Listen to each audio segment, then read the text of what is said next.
Lihat deh, kenapa sholat mereka nggak pakai kunut? Iya benar ya Bu, mereka Islam bukan sih?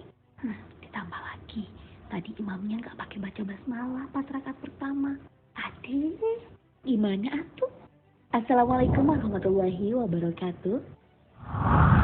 Sahabat beriman, perdebatan tadi mungkin sering kita temui dalam kehidupan sehari-hari. Ketika suatu golongan memiliki cara ibadah berbeda dari yang sering kita lihat. Namun sebagai muslim yang diberi akal dan pikiran, tentu mencap mereka bukan muslim yang taat adalah hal yang keliru. Sebab ternyata dalam Islam ada beberapa aliran yang memiliki pandangan berbeda. Masihkah mereka eksis sampai sekarang? Atau hanya bertahan di masa Rasulullah Shallallahu Alaihi Wasallam? Dan di antara aliran-aliran itu, apakah mereka memiliki tujuan yang sama? Atau justru menyesatkan umat manusia? Tonton video ini hingga akhir. Faham Khawarij dan Murji'ah. Khawarij belok kiri, Murji'ah belok kanan. Khawarij, siapa yang melakukan dosa besar masuk neraka. Khawarij. Murji'ah enggak.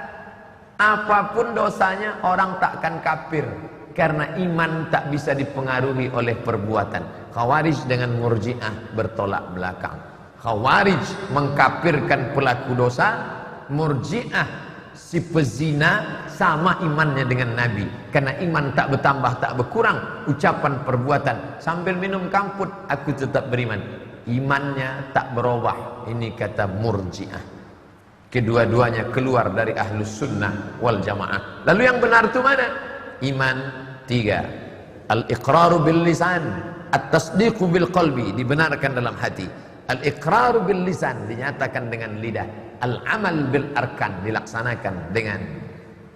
Apa kira-kira yang paling urgensi saat ini untuk dibenahi oleh umat Islam? Mengingat ada banyak sekali aliran-aliran dan perbedaan mazhab yang diyakini oleh masing-masing umat Islam, maka perlu ada pemetaan ahlus sunnah wal jamaah. Siapa itu ahlus sunnah wal jamaah? Maka dari MUI, Majelis Ulama Indonesia, Ustadz Fahmi Salim yang menulis buku tafsir sesat itu sudah menulis ahlus sunnah wal jamaah tiga. Pertama Asariyun, pengikut Imam Hambali.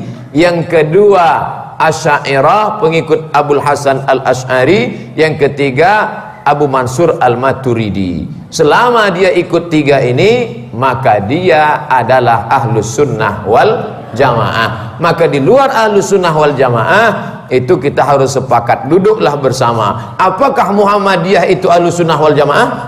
Ya. Apakah FPI itu ahlus sunnah wal jamaah? Ya. Maka selama dia masih ahlus sunnah wal jamaah, maka terlindungi. Dalam bidang akidah tiga, Asy'ariyun, Asy'ariyah, Asy'ariyun, dan Maturidiyah. Sedangkan dalam bidang fikih, ahlus sunnah wal jamaah Hanafi, Maliki, Syafi'i, Hambali. Selama masih ahlus sunnah wal jamaah, kita tidak kelahi masalah khilafiyah. Sebagaimana cara perkembangan aliran Mu'tazilah sebagai aliran teologi. Di sisi lain secara umum, aliran Mu'tazilah melewati dua fase yang berbeda, yaitu fase Abbasiyah pada tahun 100 Hijriah dan fase Bani Buwayhi pada tahun 334 Hijriah. Generasi pertama mereka hidup di bawah pemerintahan Bani Umayyah untuk waktu yang tidak terlalu lama. Kemudian memenuhi zaman awal Daulah Abbasiyah dengan aktivitas, gerak, teori, diskusi dan pembelaan terhadap agama. Dalam suasana yang dipenuhi oleh pemikiran baru. Dimulai di Basrah, kemudian berdiri cabang sampai ke Baghdad.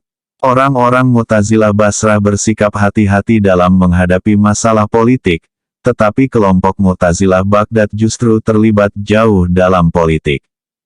Mereka ambil bagian dalam menyulut dan mengobarkan api inkuisisi bahwa Al-Quran adalah makhluk.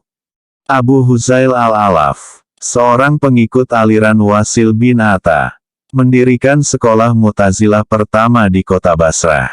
Lewat sekolah tersebut pemikiran Mu'tazilah dikaji dan dikembangkan.